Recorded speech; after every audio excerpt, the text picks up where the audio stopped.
Between the Lines with Margot, the podcast for those aspiring fast-pitch softball players who want to take their game to the next level, create a legacy of leadership and respect, both on and off the field. Again, it is time to invest to be the best. Hey guys, this is Margot with Between the Lines, and I'm here with Ben Odell. He has been in the select softball, travel softball world for 10 plus years. He is in the Texas Oilers organization right now, but has been a fundraising freak when it comes to raising money for his organizations. He is amazing at it, and he is here to talk to us a little bit about how he does it. How many fundraisers have you done just in general for your organizations? How many do y'all try to do in a year? I've done as many as 4. Generally, we try to do 1 a season. Of course, in the softball world, it's 2 seasons. So try to do at least 2 a year. And do you think that suffices for the whole seasons? Like in doing 4 a year, do you think that kind of covers your nut? Yeah. You can do it multiple ways. We generally in the past, what we've tried to do is we've tried to hold one. That's the mainline beneficiary, of course, is going to be the players and their families to offset dues. And then we try to carry another one that will help towards the organization. In this instance, with the Texas Oilers, we actually have 5.5 acres in Rockwall County, with a couple of fields, fenced, lighting, indoor facility.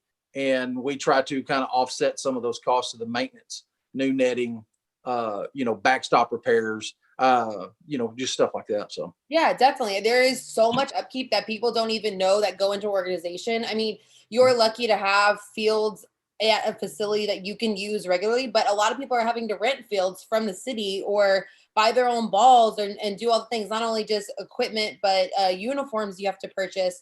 So fundraising is super key. Now, it's even more important when you get to that 14, 16U, 18U because of what? The travel.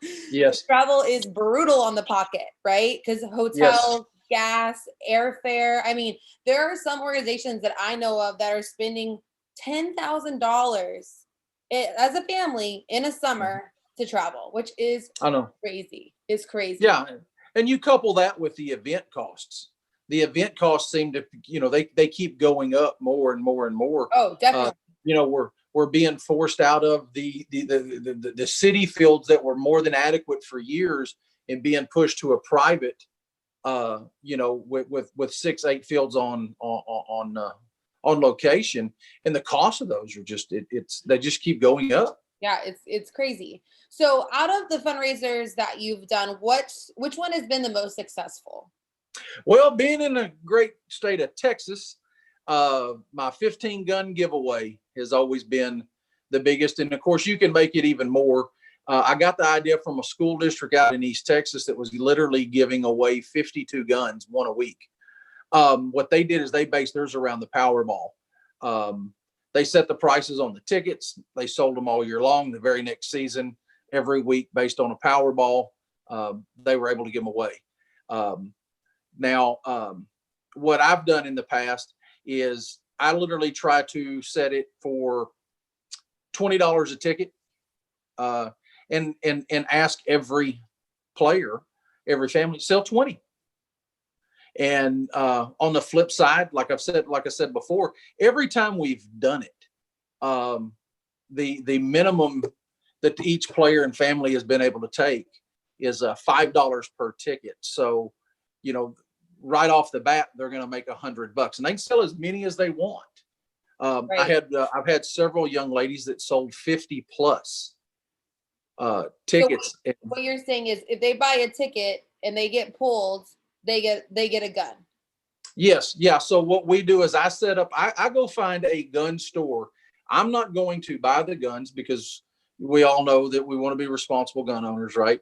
So I'm not going to go out and purchase 15 guns in my name. What I will do is I'll set a negotiated price with a gun dealer. I will provide him with the money that it takes to buy those particular guns and a list of winners. The very first one we did, it worked out very well. And there again, some of the people, they don't necessarily want the gun, they want the cash. and I set a cash value for each gun. Right. So it kind of gives them the opportunity. A lot of women that win, they don't necessarily want a big old oversized gun. They'd rather have the cash. Right. Right. And so you give them that option. Yes. Yeah. So we give them that option. And we've done very, very well with it. That's amazing. And so doing that, obviously it's successful. You're saying people are able to sell 50 plus tickets, all the things. What are some pain points though, when it comes to doing the gun raffle? Well, within an organization, the biggest pain is with each team, you've got to kind of have the proverbial team mom that can keep track of who's got what tickets, right. Who has sold, who hasn't, and stay on top of that money, and then making sure that everybody understands that because you have to do it. What you do for one team, you have to do for all.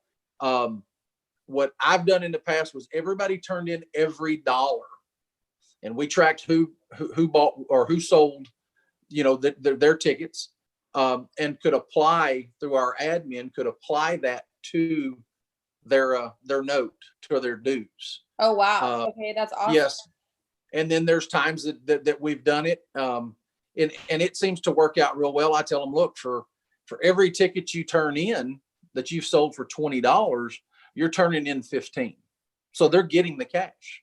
Right. No, they're getting back whatever hard work they're putting into it. They're getting back, and that's all. That's a big thing because if I don't have to pay dues for 3 months, that might be, an extra vacation outside of softball. I mean, can you even fathom that?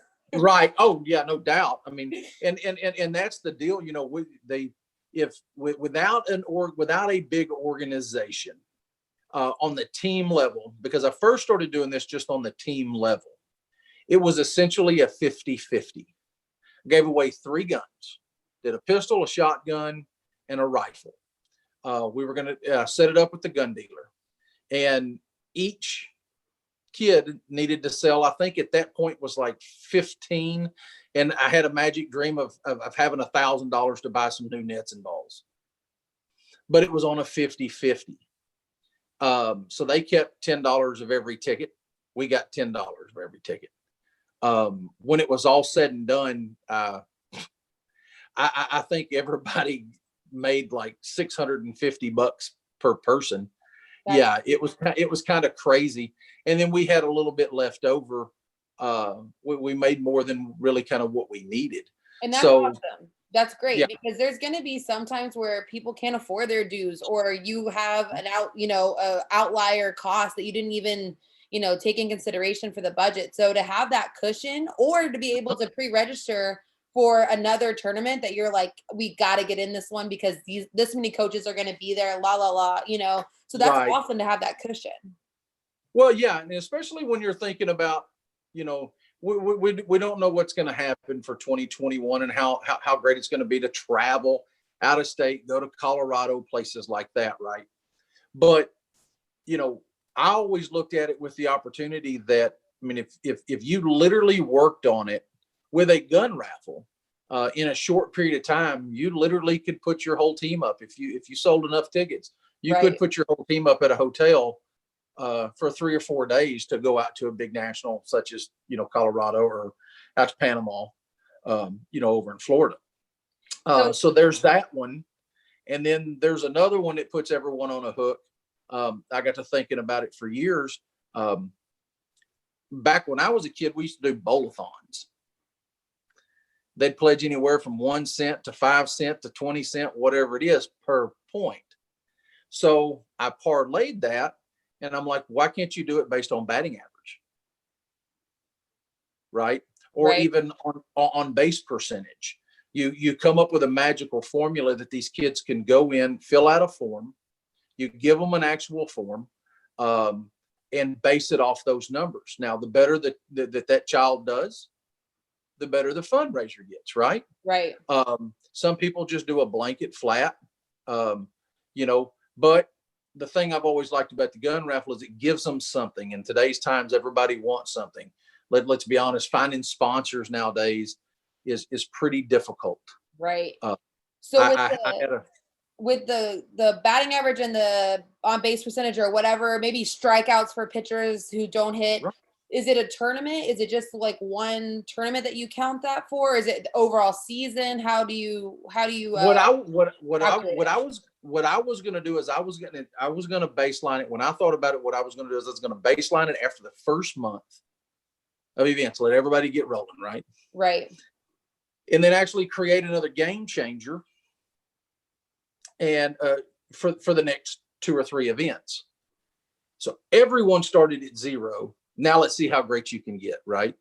And then of course too, it's not like you go out there and give everybody one at bat and everybody draws a walk and they're 1,000%, Right. Yeah, exactly. So, I was just thinking, like, how does that work with just one tournament, Yeah. Yeah. No, you try to do it throughout the, over the month. And those are just some of the things that you can do. I've seen people that are, pledging another type of hit-a-thon where they're just hitting off of a tee at a high school. And for every foot the ball travels, they get a penny, a nickel, a dime, Right. Stuff like that. So that works out really well. Some of the high schools, a lot of the high schools use that one. But again, I mean, you almost have to have a nonprofit set up to be able to do that. Yes. Yes. Being that I've never done a nonprofit, and we've always just kind of laid it out there. That's the reason we've done the gun raffles. And how successful have you been? Like, what is the most you think you've made for your organization? For one raffle, not for the year, but for one raffle. So, our first 15 gun giveaway grossed over $50,000. Yeah. Mind blown. Yeah. Mind blown. Hey, be the guy that's running around with that in the backseat of his truck. Now, granted, if you have a CHL though, you might not be so worried. Yeah. At the end of the day, we did very well. Everybody that sold tickets immediately got 25% right up, we got 25%. I had it worked out with the gun dealer, went down, paid for them. We had a lot of money left over to redo the indoor. We took a 4-station indoor that had no chain link fence, converted it to a big chain link fence with all new netting and turned it into 5 tunnels. Wow. Wow. Yeah. Yeah. All new netting. And if you're running a facility, that's not cheap. It's not. But as a team, it depends on how long you want to roll it, right? You can sell and sell and sell and sell and sell until you get to a point to where you want to stop. And that's where you have to decide, okay, hey, I'm done. We're going to sell for 90 days. This is going to be the drawing. This is it. And they really do work out really well. Of course, when you start talking about buying and selling raffle tickets and doing fundraisers, of course, everybody's got their own way of doing things. Right. And that's why I suggest that you try to get with somebody on a team that, in this instance, okay, Margot, you're running the 18U team here. Here's 500 tickets for your players. Check them out however you want to, just keep track of it.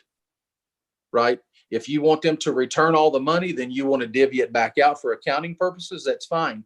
If Susie takes 100 tickets, she needs to bring you $1,500. Right. And you get them professionally made, right? The tickets. Yes. So I actually use, I believe it's called EHP tickets.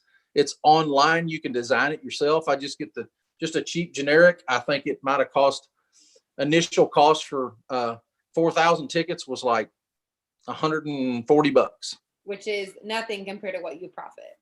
Right.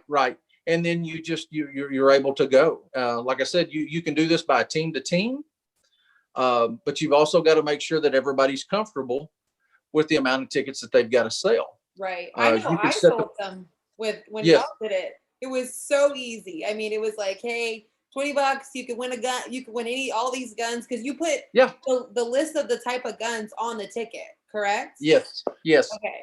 Yeah. And that helps. Yeah. I did sell 5 the different. product. Yeah. I did 5 different caliber and brands. Of course, 3 each, and listed them. And, in that instance, I made sure to use a small pistol than the almighty, 45 caliber. Everybody likes the ARs. I put an AR2 in there, and then there were some bolt action rifles. So, it's kind of, where are you at? Right. You, And you like know, you could do this with like bats. You could get a ghost bat and a yes, synergy and all the things, like all the hot bats, and you could put that yes, on ticket and do the exact same thing with that, yes, right? Or the right, hottest pool out there, or maybe an entry fee to a big tournament. I don't know, just throwing out ideas. mm-hmm. And you could really do just the exact same thing with this, and you can Right. do any sport. One of the things that I saw that I always thought was pretty intriguing, and if I was in South Texas near the coast, I would probably really do this at least once a year. But with a nonprofit organization, a couple of years ago, they got in with one of these offshore fishing guides, and he donated a day trip for 4 people. Wow. I mean, that's huge. That is huge. And they essentially sold raffle tickets for it for like 6 months. And they did very, very well with it. And a lot of times too, and there's a lot of businesses that'll donate stuff. You can always have you can add on stuff if you want to. I've seen people do, the coolers with alcohol, do the booze raffles and stuff like that. And that's the reason why I offered the cash, because let's be honest, there's a lot of people out here, even in the state of Texas, that are not gun people. Right. I personally grew up in a home where guns were not allowed. And but I got my mother to buy one because she had a shot to win the cash.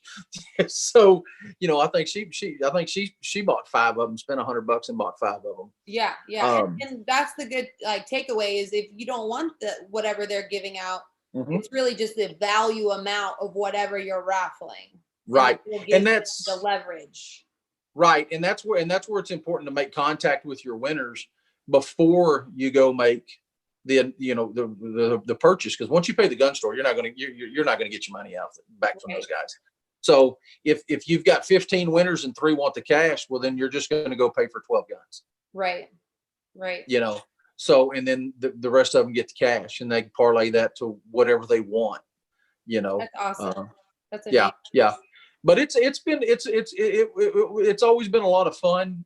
There are some stress points to it.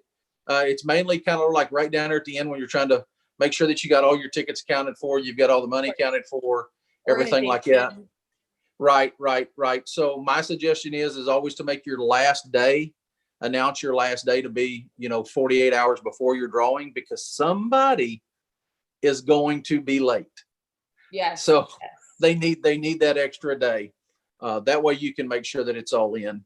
And then I did not do a squirrel cage. I took a bucket and an old pillowcase, put all the tickets in it, took that pillowcase, slid it over, duct taped it up with that good old 300-mile-an-hour duct tape, shook them up really, really good, and cut a slit in the top. Did it on Facebook Live. Had some of the players do the drawings out, let them dig in. It's blind. You can't see. One hand goes in, one ticket comes out. One of the unique things about our drawing was every ticket that was pulled, the information was taken off of, and we immediately put it back in the bucket. Okay. So one ticket could win more than once. Wow. That's crazy. Yeah. So I know it's kind of weird math. I always like, well, if you buy 10 tickets and there's 15, those 10 have 15 opportunities to be drawn out. Right. You don't have to do it that way. You could totally do it where if you draw, then you don't get to win again.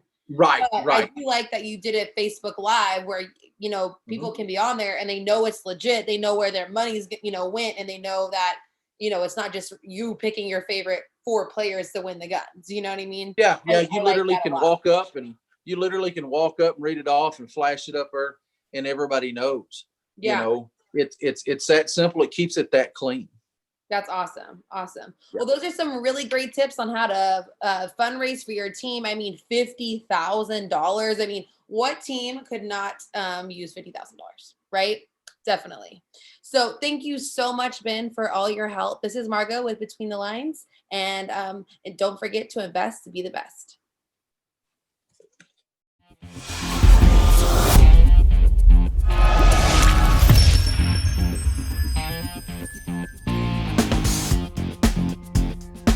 Thanks for joining us on Between the Lines with Margot. This podcast is brought to you by Hurt U Fast Pitch Softball. Hurt U provides instructional videos and video analysis for those fast-pitch softball players who want to build their skill set and achieve their goals both on the field and in life. Always invest to be the best.